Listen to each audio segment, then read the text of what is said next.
Let me share some thoughts I had this morning. I got up, had my cup of coffee, and I went to the computer and I was going through some of my files, editing them, and putting a few teaching videos together.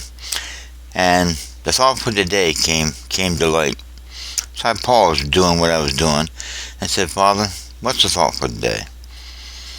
And I was thinking of those who have met me in a physical body, to whom I've been to their house and they've been to mine, and have known me for, say, 30 years.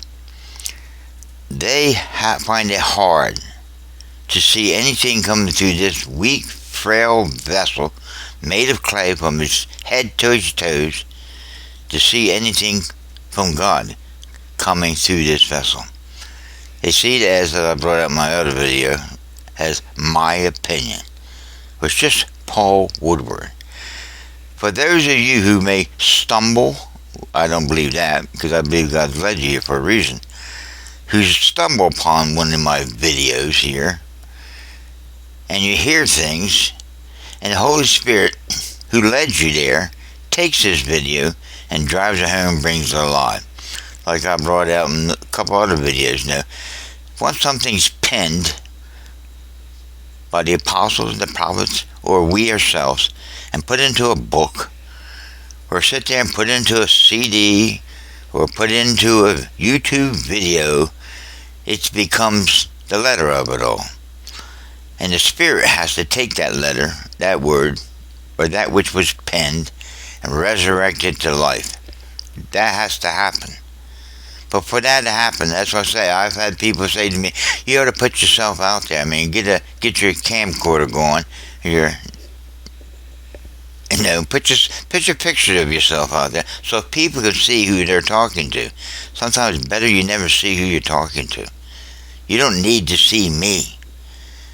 Sir, we would see Jesus. I mean, that's what you want to hear.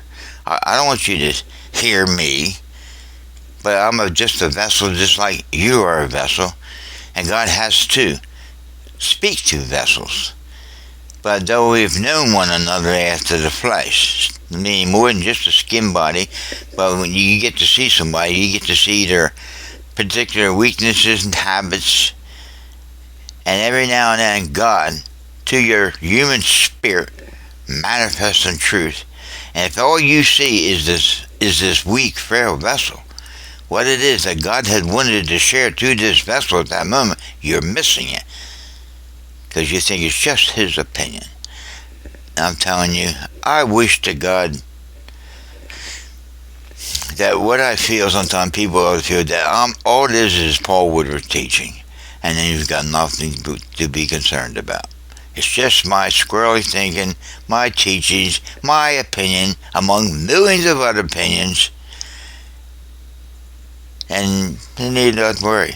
Jesus said that. If my teachings were my own, you got nothing to be concerned about.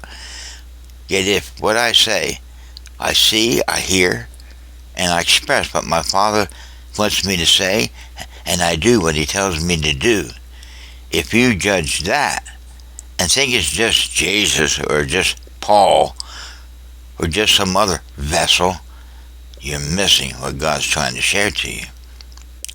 I go to other people that respond to my videos, the few responses that I get. I go to their YouTube channel. It's the first thing I do when you comment to me on these videos.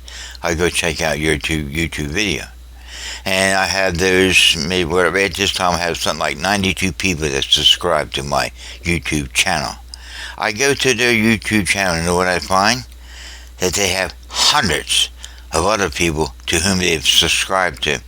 Now understand, I'm not trying to say that everybody should drop all of them and just follow the teachings of Paul Woodward, because many of their YouTube channels that they subscribe to are people that I would agree with 100%. I hear the Spirit through them. That's good that you have them. But there are others there that would take you in a whole different direction, other than coming to understand of God's righteousness, his salvation, of how he saved us before the world ever began. I mean, that's the one thing that most of them miss. So, you got to do that. The Holy Spirit led you here for a reason. Go back to your channel and find those channels that are along the same line of spirit. Now, it comes down to it. You personally coming to hear God. Like I brought out in one of my videos talking about tutors and guides. At one time I thought I was tutoring, guiding people to my teachings, coming from a Baptist background. It's not that. We're to tutor and guide people to a time designated the Father. And once that time comes, we are no longer their teacher, because we are teaching them about the teacher, who is the Holy Spirit, the only teacher, the only leader and guide ever left to us by the Son of God himself. He left the Holy Spirit. And I know there's a lot of people that claim to hear from the Holy Spirit. You have to try that Spirit, whether it's of God or not of God. If they're basing their ideas of salvation on some form of performance, get rid of it. Your salvation and deliverance from the sin nature of Adam was accomplished before the world began. If they're not saying that, then they're basing their salvation on this side of the fall of sowing fig leaves or some idea of performance. You have to find that out. I would not want to listen to those individuals. They'll pull you off this narrow road, which my series brings out, and get you to go join the world or join the religious world. What I'm offering has nothing to do with the secular religious world. It's a whole new view and perspective of having one teacher for us all. So that's my thought for today. I hope you got something out. God bless you.